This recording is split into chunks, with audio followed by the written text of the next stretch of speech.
Well, hello, everybody. Here we are again, actually, in a brand new year. I am Tim from Las Vegas. I'm Sam from the Pacific Northwest. Happy New Year! Happy New Year. That's right. We are starting 2025. It's kind of exciting, isn't it, Sam? It is, on one hand, because you have a whole lot of, it's the future. You have so many different things to look forward to.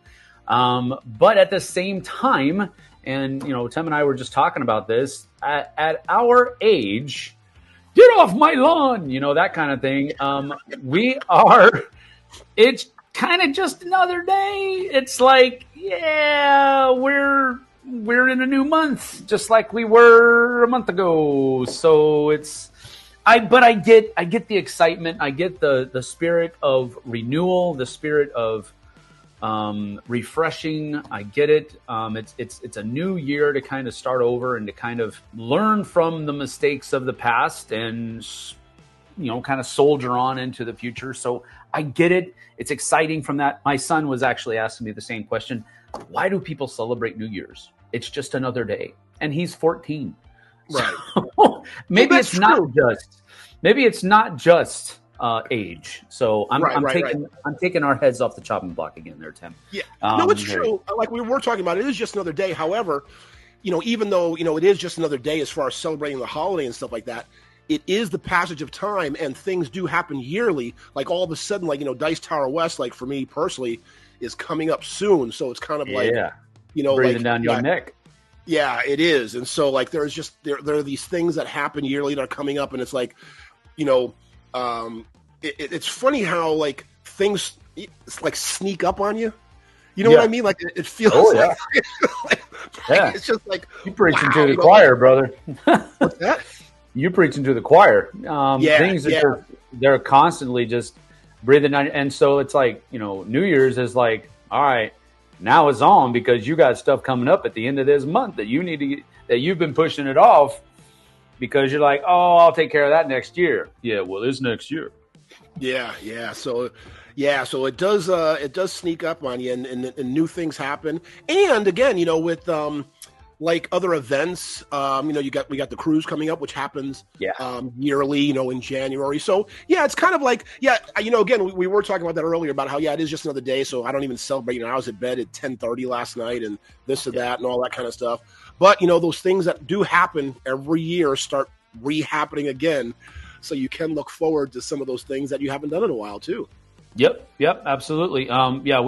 We stayed up until like midnight last night, but we were playing a game that I just downloaded on my phone called 5 Second Battle. And so it hit 11:30 and we were all kind of feeling it. And I was like, all right, here, let's just play this game for a little bit. And I downloaded it on the App Store, and it's one of those things where you have 5 seconds to answer a question that you have to give 3 responses. And so everybody gets a turn, and whoever gets to 5 points first wins. But it was just a stupid little thing to keep time passing and keep our eyelids open. And we hit midnight. I told everybody, told each other Happy New Year. I kissed my wife, and then we blew the vuvuzelas like the horns of Gondor off the back porch, and then we went to bed. So, speaking of, again, the cruise is all sold out and all that. We will see each other there on Saturday. But as I did mention, Dice Tower West is coming up, and Sam, you'll be out there in Vegas with us for that. So anybody watching, please, if you haven't gotten your tickets yet or your badges, or you're ever interested in going, come out and join all of us on at Dice Tower West. If you hadn't had, because again, any Dice Tower event, right, like the cruise or West or East or things like that, all of the sort of Dice Tower affiliated people and the crew, the main crew and all that kind of stuff get together, and you get a chance to meet them, hang out with them, and play games. So if you didn't have a chance to get on the cruise, make it out to Vegas, and you get a chance to spend some time with us and play some games.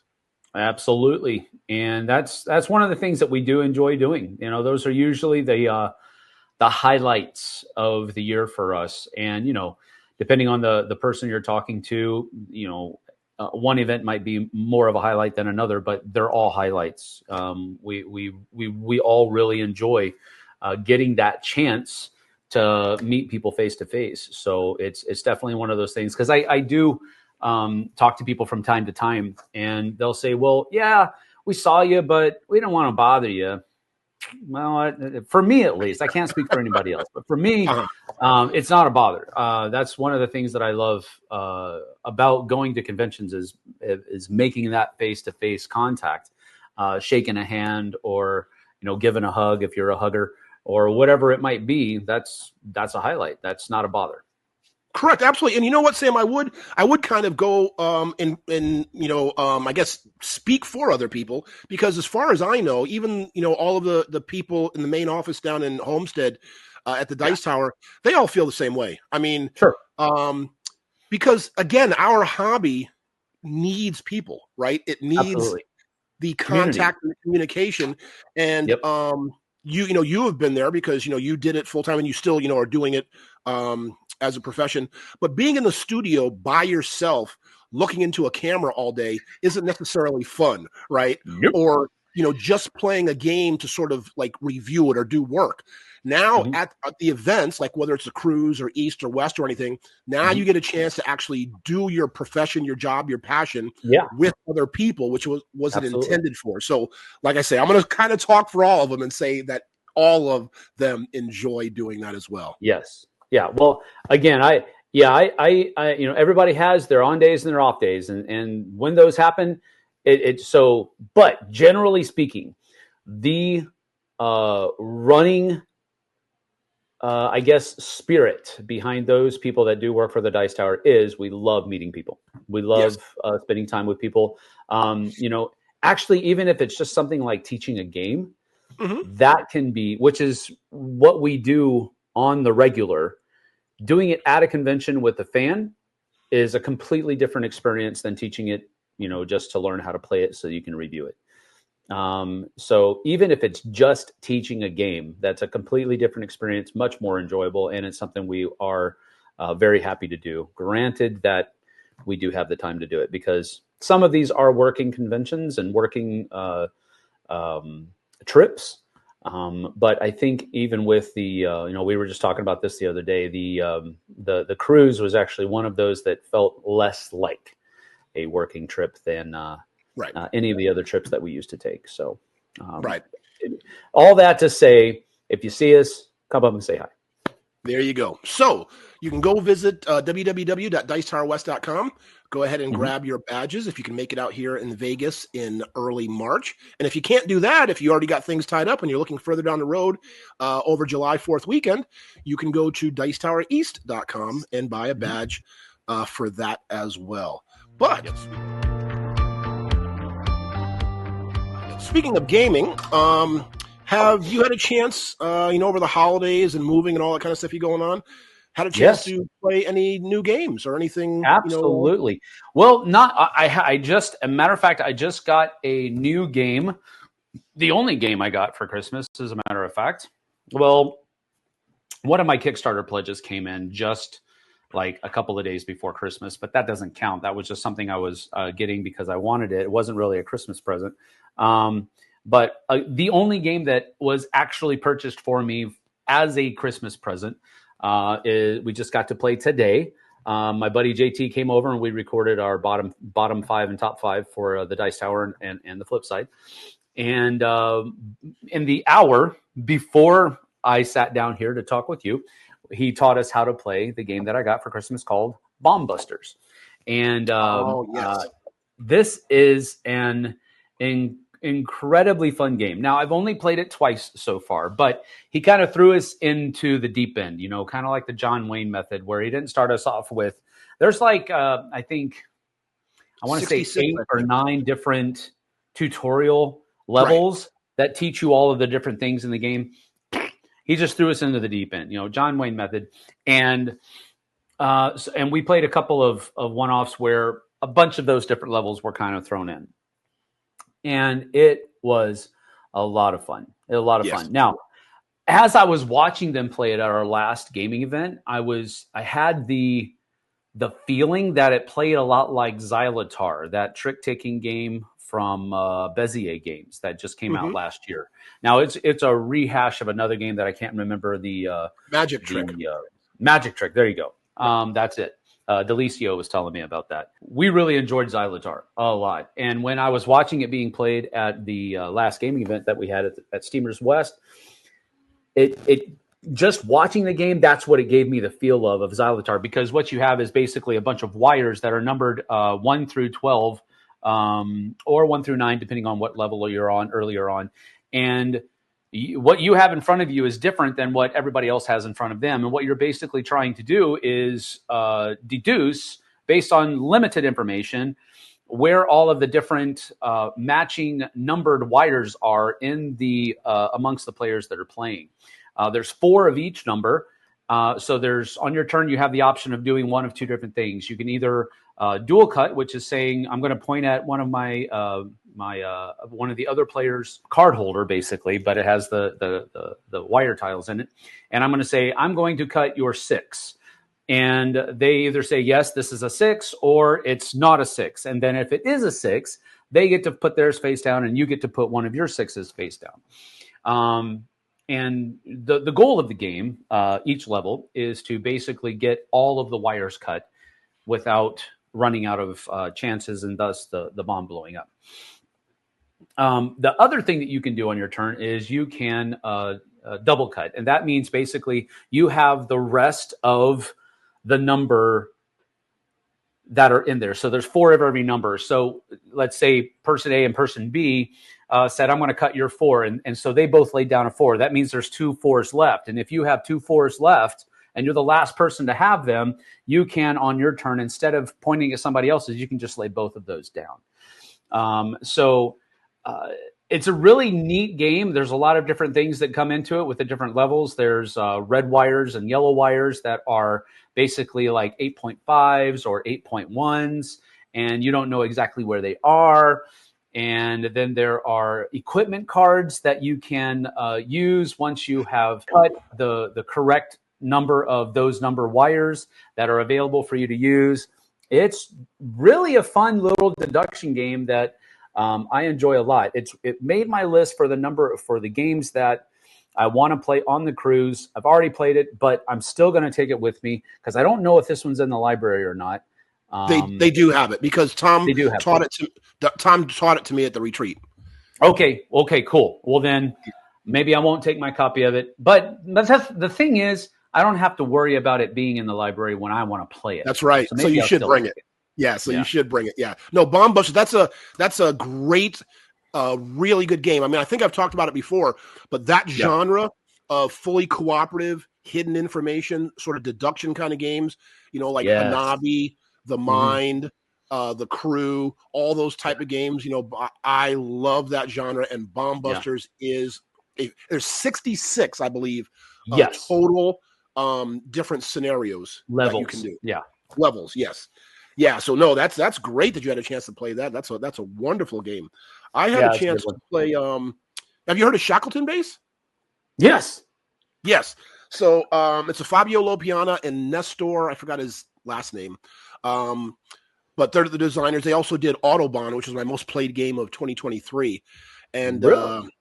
Autobahn, I love that game. You know what's funny is I learned it at BGG like in 22, BGG Con, and I literally scored maybe 11 points or something by the end of the game. Like, it was one of those kind of games, like, for the whole, because those are all of our first time. And we talked about this before, some people grab games right away, not me. Anyway, but as I'm playing it and I'm just getting destroyed and not really understanding, I was like, wow, there's something about this game I really, really liked. So I got home, learned it, played it, and I just love that game. So Shackleton Base, I got the same feeling. I've only played it once, but and I understood it a little bit better because I watched some videos, read the rules ahead of time. But as I played it, I was like, yeah, I am really going to like this game. I'm really looking forward to playing it again. You're building bases on the moon, and you have tourists, and you have you have a yellow, blue, and green, I want to say worker. I can't remember the yellow, blue, and red workers, and they all do different kind of things. One's a scientist, one's an engineer. They give you different abilities. It's got this whole thing where you place a worker and you look line of sight for your buildings. You get the actions. It's just got a lot of little intricacies that I just think are tied together in such a fantastic way. It's a great puzzle. And as I said, I'm really, really looking forward to it again. And I know this is what be one of those games that I'm going to pull out again and again and again and make sure I get to the table and play. It's right up my alley. Is that in the library? I don't know because I just played it last week. I saw people playing it at the retreat. But I don't know if it was their personal copy or if it was from the library. I'm sure he has it in there. You know what? We should I don't know, and I don't know if you have access, but maybe we can give it to people so they can see and we can check it out. Does Dice Tower, the Dice Tower, have their current library online anywhere? When I was certain, because JT and I just did our bottom 5, top 5 games that we want to play on the cruise, and we just used the library as our pool to pull games from. And I had a time finding it. If they have it listed somewhere, I had a hard time finding it. I didn't find it on any of the Dice Tower websites.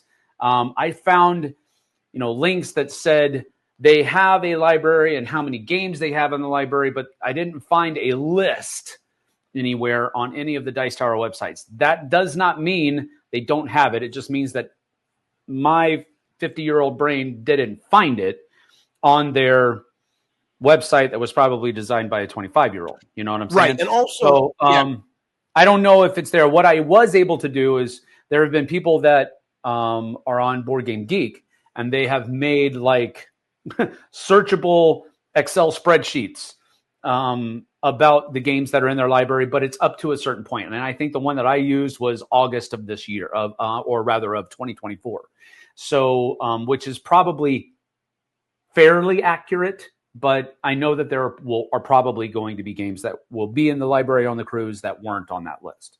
Correct. Yeah, I'm definitely going to play that as well if they do have it in the library. But the problem I found out with Wendy, because Wendy is the one who pretty much handles the library, keeping it up to date, putting games in, is what I found out is sometimes, because again, they get so many games, right? Yeah. That they may have it and it may not be in the library because it maybe hasn't been played yet, hasn't been reviewed, hasn't even been opened. So yeah, it's always in a constant flux of library, and they have a limited space, right, as far as how many shelves they can keep. So one goes in, one comes out, I would imagine.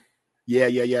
So I was really excited to play that game. And again, do you like those have you played Autobahn or? Well, those are the heavier games that I'm usually not interested in. Now, the thing that honestly grabbed me about Shackleton Base is that, first of all, when I first saw the title, I didn't see the cover, and so I didn't know it was about the moon. I thought it was about the Shackleton journey, I believe, to Antarctica way back when, that fabled, he's the guy that put the ad in the paper in England that said, it's been, I can't remember the exact, low wages, high court, high degree of danger, might not return alive. Yeah.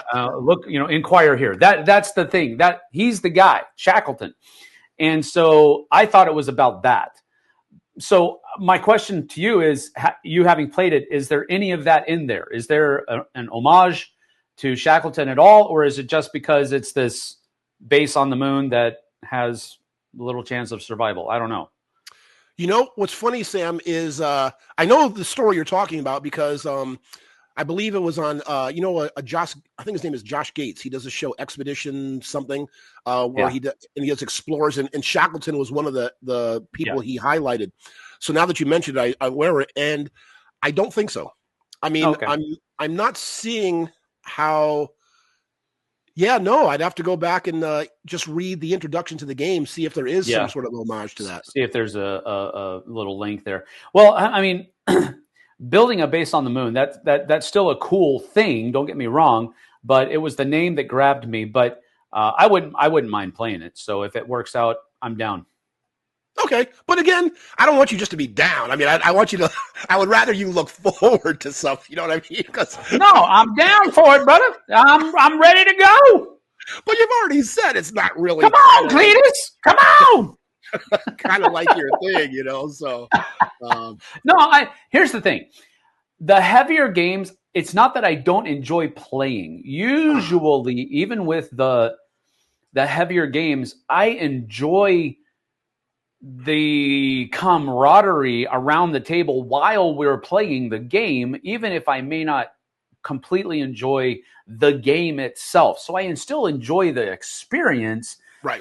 The heavier games just aren't the ones that if I'm picking, I'm not going to be gravitating towards them.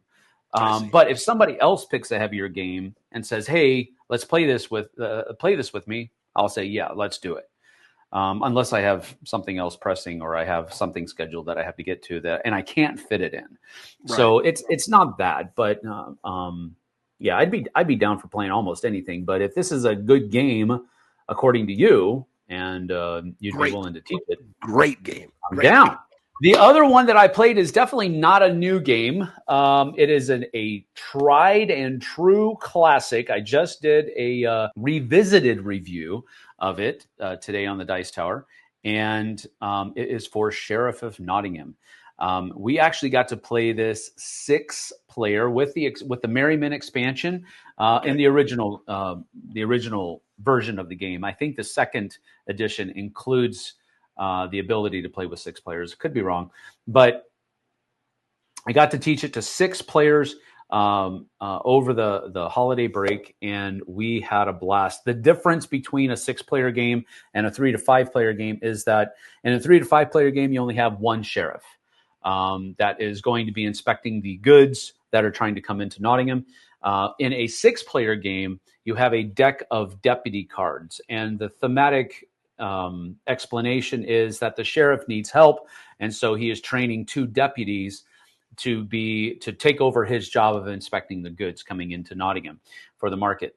And so there's a deck of deputy cards, which is basically just 6 cards, and you flip over 2 of them at the beginning of each round, and there are 2 deputies instead of 1 sheriff each round, and they can cooperatively work together to determine who's going to be checked and who's going to be let through, or rather inspected or let through. But they also have the ability to single-handedly check. But if you single-handedly check, the risk is that you will have to pay all of the damages to the person that you accused wrongly.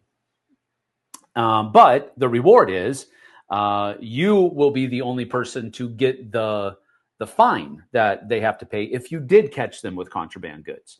But if you go in together and you both agree, yes, that person needs to be checked, then you'll have to split the fine, or you split the reward to the player that you'll have to do. So that's really the only difference. The Merrymen expansion brings in a whole bunch of other things that you can do. There's public goals with the special orders deck. There is a black market deck that allows you to turn in contraband, 3 of the same kind that you've turned in, that you have snuck in. You can turn those 3 into a black market card, which is worth more points than just the 3 cards.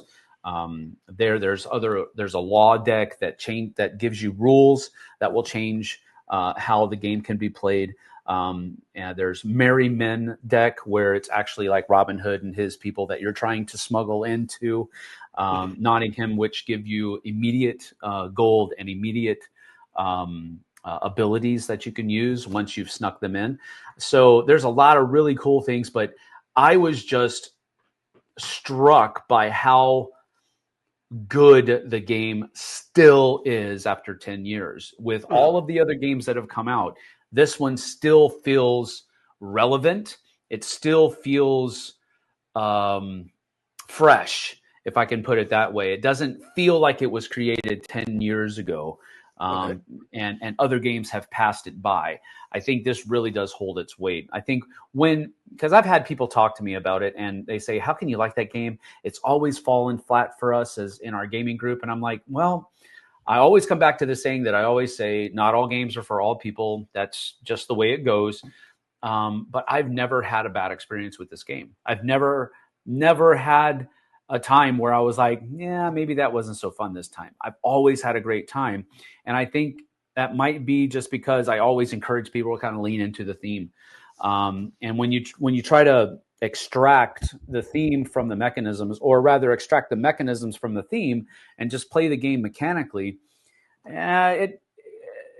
it's just a bare bones set collection game. And that's all you're really doing. the coolest thing about for me is that you can lie or not lie. That's a little tagline that I put on it: to lie or not to lie. That is the question. Because you can play the game and lie and sneak a whole lot of stuff in and get a whole bunch of points, or you can just tell the truth and get a whole bunch of cards in there, with the caveat being that you're not always going to just skate by. They're going to check your stuff, and then they will have to pay you extra money, which is more points. So you can play the game dirty and lie your teeth out, or you can play it clean, and both are viable courses to winning. So I really like that about the game. This is one of my favorite games. I don't think it's ever going to leave my collection. I looked up because I heard that there was, in 2023, there was a Disney Robin Hood version of Sheriff of Nottingham that came out. Got put out by Simon and Spin Master Games. And I have zero interest in that game. I do not like the look of it at all. It looks like a kid's game, and it looks like they just threw it together in overnight. So I don't like that at all. I will push people towards the second edition, which was put out by Simon. If you can find an original edition from Arcane Wonders and the Dice Towers Essentials line, and the expansion that goes with it, the Merry Men, that's your bread and butter right there, I think. But second edition is also good from Simon. Either of those would be good. But aesthetically speaking and graphic design and artwork, I'd stay away from the Disney edition. Okay, well, I would have to say that I am one of those people that game kind of falls flat for. Yeah. We're playing it on the cruise, man. I'll give it another try. But yeah. You got to promise to lean into the theme, though, man. That's the thing. I would agree. I would agree with. It's more of like a partyish type game, Yes. Yes. You're correct. Yeah. Absolutely. So, yeah, So it's not kind of like my jam, like you were saying, with the heavier thing. Yeah. So I get you. For that reason alone, it's kind of, not one I ever bring up, but I would play it. Sure. Absolutely. But yes, I would agree, you have to lean into the theme. And I understand. I just got to get a few drinks into you first. I get it. I understand. Well, that'll never happen. It's funny you mentioned a classic, because this is a game I haven't played. I did a couple of shows. I think we only did like maybe 3 or 4 with Tom a couple years back, called Delay of Game, because a lot of the games I was late getting to the table to. And tomorrow I am going to play this game, and it was one of Tom's top games for many years. One of his most favorite games. It's Le Havre. Have you played Le Havre? Yeah. Yeah, and I've never gotten that to the table. And so I've been watching some videos. It's funny because, like Tom did a video like 100 years ago or whatever, and then he did like a recap. Then he did a recap video 90 years ago or whatever. You know what I mean? It's so like all the videos like on Le Havre are like so old, because it is an old game. Yeah. But I'm really looking forward to that. I am playing it 2 players, which I saw one video and I read something else that a lot of people think that is the sweet spot for Le Havre as a 2-player game. So there's a lot going on. Yeah, there is, and I'm really looking forward to it. I don't know why, because I believe that was Uwe Rosenberg's second game, right? It was his immediately followed Agricola, like the year after, maybe. Yeah, that sounds about right. I mean, I'm not good at keeping track of that kind of stuff, but that sounds it was early in his career. Yeah. Yeah, so I'm real excited from after watching a couple videos and reading the rules. I can definitely see how it's a Uwe Rosenberg game. It's the kind of games I like. I think I'm really going to enjoy it. So yeah, I'm really looking forward to it. Now, you've played Le Havre, I'm sure. Yeah, I have. I've played it, back in the day, back when Tom was making those videos, probably. I haven't played it since, frankly. But it's interesting that you've heard that people say that two player experiences are the best. And JT was just saying that about some of the heavier games that he likes to play. He prefers usually to play them with just 2 players because there's so much going on. It really takes a lot more time the more players you add to those games. So for you to say that you've heard that Le Havre, people say Le Havre is best at 2, I would imagine it has something to do with the fact that it takes that less time to play the same game and get the same experience out of it than you would with a 4-player experience. Yeah, but the unusual thing, and again, because I haven't played it, but from what I was looking at, there are like 7 little discs or areas that you go each round. Yes, so with 2 people, one gets 4, one gets 3 turns per round. Yeah. But if you have 4 people, then one person's going to get 1 turn, right? Because like it goes first, second, third, fourth, then first, second, third. So the 4th player gets 1 turn per. So I think that's why a lot of people say it's better at 2, because you're going to get more. You get to do more stuff. Right. So I'm wondering, I just can't even imagine like playing with 4 or 5 people, what you can do with only 1 or 2 turns per round. It's been probably I would imagine it's been a decade, maybe. I don't know exactly when it came out, but I would imagine it's been at least close to a decade since I've played the game. So I wouldn't know what the differences are between 2 players and 4 or 5 players. But again, this kind of brings up the point, Sam, we've discussed before. I believe this game came out in 2008, I want to say. So you're talking, 17 years ago, whatever? Yeah. And it's just that, again, we are very, very fortunate in our hobby. That a game, that's 17 years old, that, just now getting to the table, not that you can't get every game to the table, of course, but, that's still a good game, still a classic, still people love, still on people's top 10 lists or whatever, but finally getting it to the table, we just have so much opportunity to choose from. So, I'm really, really looking forward to that. It's definitely like, you're sitting at a feast table, and there's plenty of options.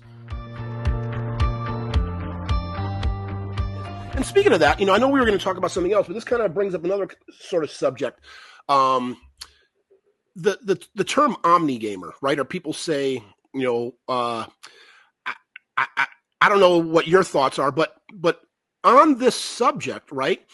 When there are so many games, like there are 5,000 games coming out a year, so many different types of genres, so many different types of mechanics, different designers, whatever you're into, themes, blah, blah, blah. Why would you be an Omnigamer? Like, you know what I mean? like I'm just, because there's sort of no reason to sort of be, you don't have to be sort of open and all inclusive to play all different types of games. Absolutely. Because you could play one type, period, and there are hundreds of really good choices. Do you know what I mean? Yes, you are correct. I would say the one reason is you want to be able to hang around with other people. But on one side of that, you will definitely be able to find a group of people that only want to play a certain kind of game. That's why Warhammer, Crisis Protocol, you name whatever miniatures game of the hundreds that come out probably every year that's out there. Those are the kind of games that those people want to play, and so you'd be able to find a thriving community within just that genre. But on the other side of that, people who are in my situation where I'm hosting 2 game night events usually a month, that have any number of different kinds of gamer types that come to it. You have to be an Omnigamer. Now, that doesn't mean that you have to only it's not like it's not that you can't have your own favorite kind of genre, because I definitely do, but you have to be open to playing any type of game on those kinds of nights. So with my specific situation and the circumstances that I usually find myself in, I strive to be an Omnigamer because that's kind of how I feel I need to be in that role. But I definitely have my own, weight of game that I really prefer. I really can't stand. Well, it's not that I can't stand. It's not. I don't actively pursue games that are usually higher than 3 out of 5 complexity. So between 2 and 3, that's my wheelhouse. Being an Omnigamer, I would imagine that it's about 1.5 to 2.5 is really the window of complexity out of 5 that you have to be kind of living within in a general sense. But I say all of that to say this. My idea of an Omnigamer goes back to that old dichotomy, Eurogamer or Ameritrash. I will play either kinds of those games, and whether or not I enjoy those kinds of games on both sides of that aisle come down to the people that I'm playing the game with. It's very rarely not attributed to the kind of game that it is. Yeah, but I mean, I understand what you're saying, Sam. But I think, do you think that a lot of times some of this has to do with maybe it could be either how you feel you're coming across or how you don't want to insult other people? And what I mean by that is, for example, like if I were to say, oh yeah, I only play the heavier games. Now, is that being snobbish or like a jerk because you're sort of limiting yourself in saying that, as opposed to saying, oh yeah, I'm an Omnigamer, I'll play anything, so you'll be sort of open and inclusive to anybody. You kind of see what I'm saying? Like, yeah, absolutely do. Now, here's the thing: if you say I only like playing the heavier games, I know you. So you saying that to me, that doesn't come off as snobbish at all. That just you're stating fact. That's not you're not passing judgment upon my gaming likes or dislikes. So because I know you, no, that doesn't feel snobbish at all. But if I come into it from, for example, a good buddy of mine brought Uno Slam or something to that. Uno, I don't know. It's the thing that comes with the apparatus that just shoots cards out at you. Right. I can't remember what it is. It's Uno. Mm-hmm. And he came and he was absolutely excited to play this game. And he had just got it in. He wanted to play it. He brought it to game night. And if I had been, no way, we're not playing Uno here, that would have hurt his feelings probably. And it probably would have done a little bit of damage at least. I'm not saying that our friendship would have been predicated upon my playing Uno with him, but I'm not overstating it. But I am saying that I may have left a mark if I had not agreed to play Uno at our coffee shop at our game night. Right. No, I agree with you in that sort of circumstance 100%, Sam. But again, I'm talking about, I don't know, when gamers, I guess, when sort of the same type of people, right? Because you're talking about like a new person coming in. I mean, believe me, I understand your situation 100%. But when gamers, when we're sitting around talking and stuff, and people are just like, oh, I'm an Omnigamer, I'm like thinking, well, you know what? I like music, right? I mean, I love music. My whole life, I've loved music. However, I don't just be like, people say, oh, well, what's your favorite type of music? Oh, I just love all types. No, I mean, like you have to like, this is just my opinion. Again, if you were on an island, you're probably going to bring like maybe 3 different, like if you had to limit it, right? You're going to maybe bring 3 artists or one, whatever. And it's going to be a certain type. Like, I find it hard to believe somebody's going to go on an island and they're going to bring like, NWA, Dolly Parton, and Luciano Pavarotti. Oh, I love all music. You know what I mean? No, that's not going to happen, right? You're going to bring a certain type, which is going to tell me what type of music you like. You see what I'm saying? Theocracy, Sabaton, Metallica, probably. So you're a thrasher, heavy metal type, right? I'm heavy metal all the way, man. I'm a metalhead. So yes, absolutely. Now, with that being said, Anthrax, metal band, but one of my favorite albums from them was that, I can't remember the name of the album. It was when they did a crossover with Public Enemy #1. And they did a couple of songs on their album that were pretty much rap songs, just with metal guitars in the background. That's pretty much what they were. So I enjoy a lot of different kinds of music. I really enjoy acoustic guitar, all that kind of stuff. But yeah, like you're saying, if it's my choice, then yeah, I'm going to bring what I want to bring. Right. I guess if you're saying that you're an Omnigamer in order to kind of try to virtue signal people, yeah, I'm not down with that at all. If you're truly an Omnigamer, you don't care what you want, what you're going to play, you just want to play games with people, that's fine. There's nothing wrong with that. Correct. Should you feel like you need to do that? No. The only reason I feel like I need to do that to an extent is because I'm the host of those game events. Right. And I don't want anybody to think that I'm casting shade on what they enjoy playing. But if you're just talking about, everything's equal, you're going to gravitate towards games that you enjoy playing more than other games. And there's nothing wrong with that. But you could also truly be a person that, I don't care what the game is, let's just play something. And they can have, I think there are Omnigamers out there. I don't think it's a, But wait a second, Sam. I'm sorry to interrupt you, but in the situation you're talking about, are we still talking about the game, or are you a type of person who enjoys the social aspect and the gaming is second? Yes, I wouldn't call it second.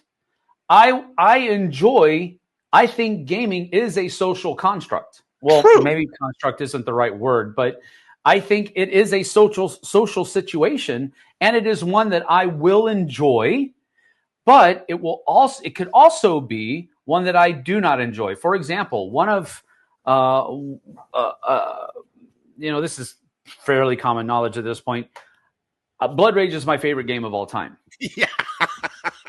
I will 9 times out of 10 enjoy my experience with Blood Rage, period, end of discussion. Doesn't matter who's playing it.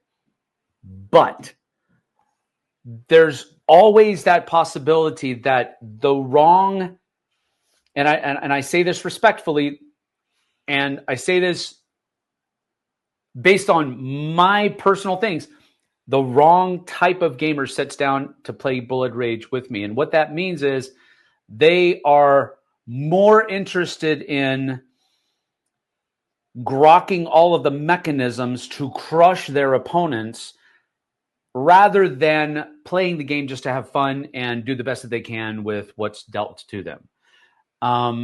There's a very fine line there. But if it's a game that I really enjoy and it's one of my favorite games and that kind of person sits down at the table, it takes me about 2 turns to know I'm probably not going to enjoy this experience because of that one or two people. And I don't mean that to be a total disparagement against the person. They're enjoying the game the way that they enjoy the game. And I totally get that. But from my point of view, my experience with a game can heavily depend upon, or rather my enjoyment of a game can heavily depend upon the people that are playing the game with me. But that doesn't necessarily mean that I didn't enjoy or enjoyed the game.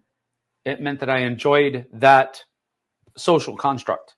True, but again, the enjoyment part that you're talking to sort of comes after the fact, right? Because the game already started. And what I mean is, like, I have this really good friend of mine, and I would say he's a true Omnigamer. And what I mean by that is he enjoys the experience of playing with people, I think, before the game.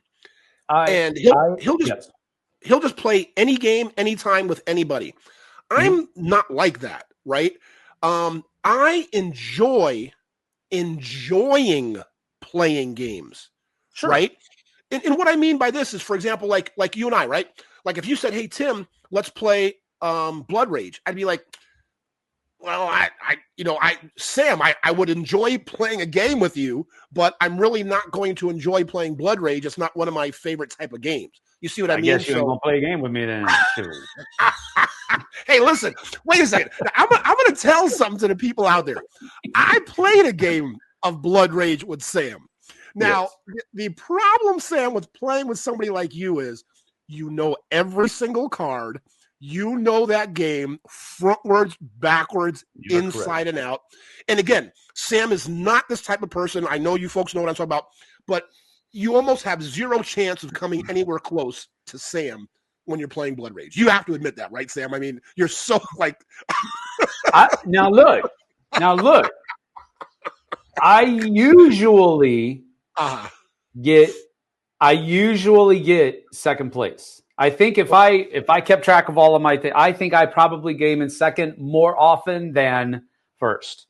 Okay. There have been those games where I'm teaching people and they do well, but I do really well because they didn't know to keep that card away from me in the third age because of the cards that I already had in my tableau. It's that kind of stuff. Right. Yes, I totally get what you're saying, but I do endeavor to try whenever I'm playing Blood Rage and I'm playing with other people, I endeavor to, like, if I'm doing something and I know I'm about to score a truckload of points with it, I try to explain how it's scoring me those points so that hopefully the wheels in their minds get to turning and the dust kind of gets shook off of their gears so they can see what the game can do with these different combinations of cards. That's what I try to do. It's very much less about winning and more about making sure that these people understand how the game works when I'm teaching something like Blood Rage. Now, when I'm sitting at a seasoned gamer such as yourself, maybe I pull back on that a little bit because I take into account that some of that dust in those gears is not there because it's been shook off by all of these other games that you play. So maybe I hold back a little bit when I'm playing at the table with somebody like you or other seasoned gamers. But if I don't know the person and I'm teaching them a game that I know I can do well at, I do kind of try to be as transparent as possible, short of breaking the game by showing you the cards I have or showing you the cards that I'm not going to do all of that because to me that's a little you're kind of playing down to them at that point, and I don't like that. I don't like people that will let you win, even if it's me that they're letting me win. I'm like, why did you do that? Show me how the game works. If you got to stomp me into the ground by doing it, okay, fine, cool. Maybe not enjoy stomping me in the ground so much, but but I'm a huge proponent of teaching people how to play the game by playing the game well and explaining to them what I'm doing as I'm playing the game well, because I think that helps them understand the game better. Of course. But it's just with this whole, I guess it's sort of like, to me, getting to know the person when you sort of ask that question or you give that answer about being an Omnigamer or what type of gamer. Like, for example, just like we were talking about music, okay? You just right off the bat said, I like boom, boom, boom. So I'm like, oh, wow, you like heavy metal, thrashing type music. Boom. Hey, I know something about Sam. But if you just said, oh, I just like all types of music, what have you told me about you, Sam? Nothing. You know what I mean? Nothing. Yeah. So it's just, and again, I don't know. It's just sort of annoying. I would rather somebody tell me something about you. Like, tell me what type of games you like. You know what I mean? I don't know. I used to teach speech and debate in high school. And one of the first things in our debate semester, one of the first things is defining your terms. You have to define your terms because you can argue a term from two different definitions and you will not get anywhere. And so when you come into a thing, if I'm going to say that I'm an Omnigamer, I won't just say, hey, I'm an Omnigamer. I will say I'm an Omnigamer. That means I'll enjoy playing anything you want to play. So what would you like to play? And then if they say, yeah, but what do you really enjoy? And okay, well, then I go into my thing. And that's all about having that. We've talked about this in the past, having those conversations and learning more about the people that you're playing games with instead of just sitting down to play games with them, because it can be kind of like going to a movie, right? I never understood why going to a movie with somebody is a good date night, because by and large, you don't, for 2 hours, you sit there and there's very little interaction. You're just watching a screen with somebody else. Now, after the fact, you can talk to people and, what excited them about the movie and all that kind of stuff. But the movie itself, you're like wasting 2 hours of not getting to know these people. Why is that considered a good night? A dinner and a movie? That sounds boring. Maybe a movie and then dinner. I think that would be a better situation, because then you have that dinner time to sit and talk about the movie that you just watched, what you liked, what you didn't like, all that kind of stuff. But those kinds of conversations, we should be having them in the board game realm as well, because that's how you get to know people. And if you don't define those terms at the beginning of that conversation, you're really spinning your wheels, because you might have one definition of that term that they used in your head, and they might have been thinking something very different, or at least adjacent to what you're thinking. And there needs to be some, some accuracy put into your conversation so that you can really get somewhere. I think Omnigamer came out when you had that very much a division in the hobby. Trash. Yep, Euro games and Ameritrash. I prefer the term thrash because Ameritrash. Okay.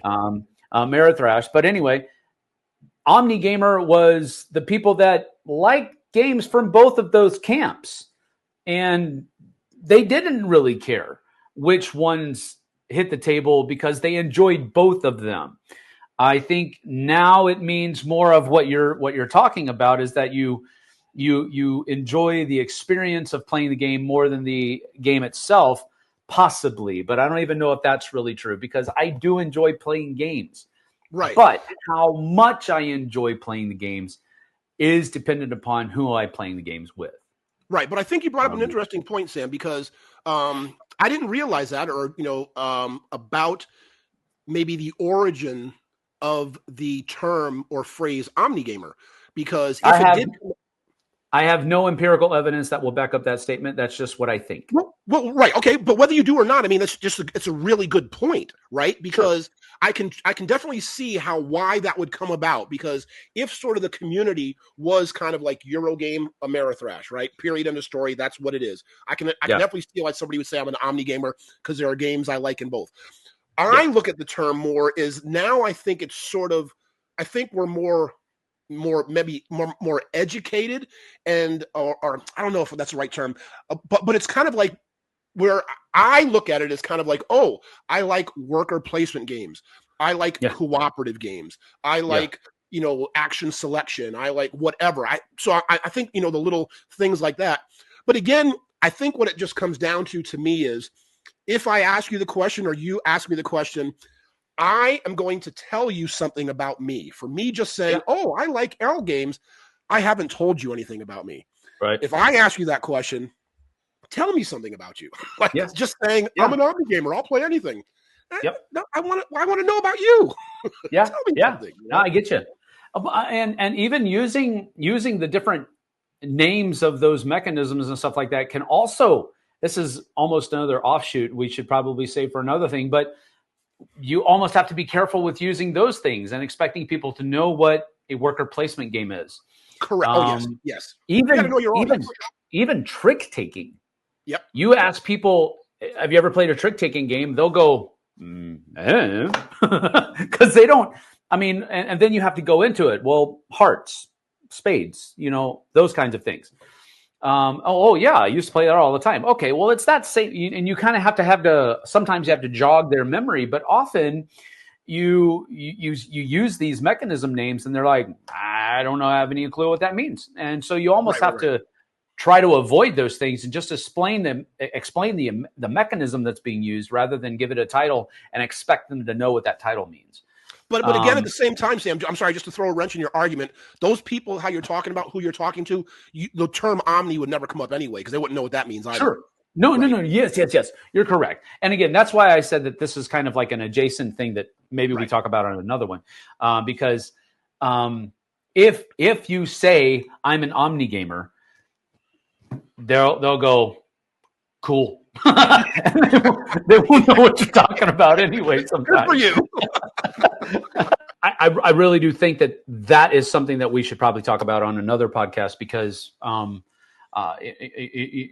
how all of this kind of congeals into one it really has to be determined on a case-by-case basis in many ways. But I think talking about using those different terms too loosely can probably leave a worse mark than if we take it a little bit more with a wide spectrum.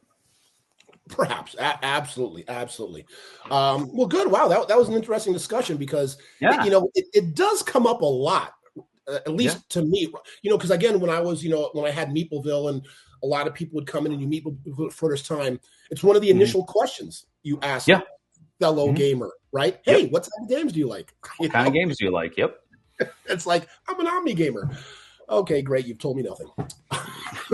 Need the info. Good. All right. Well, Sam, it's been fantastic as always. Always being together with you and talking and stuff, and I'm really looking forward to spending some time with you on the cruise. Absolutely. Playing some games. And I know you're bringing the whole crew, right?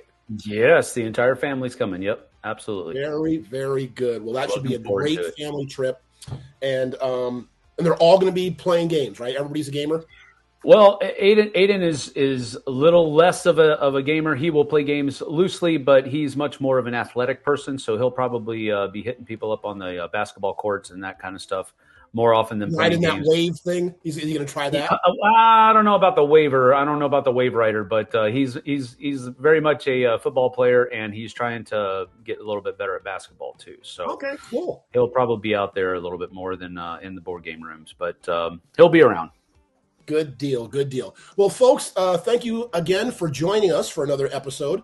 And please, again, leave comments in below, put the thumbs up, like, and all that kind of stuff. Watch the multitude of other videos on the Dice Tower channel because they're like, 30, 40 a week or something. So you got a whole lot of options to choose from there. But, hey. You'll get to drink from the fire hose. There you go. And continue playing games with each other. And again, it's a brand new year, so I know we don't make resolutions. We were talking about all that kind of stuff. However, we have said this before. It's just a matter of being kind to everybody. Yep. Right? Absolutely. That should be kind. Rewind. Be kind.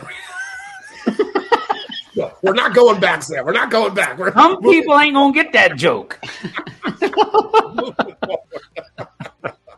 All right. Well, thanks again, folks. And from Las Vegas, I'm Tim. We'll see you guys later. From the Pacific Northwest, we'll see you guys and gals on the flip side. Take care. Bye, everybody.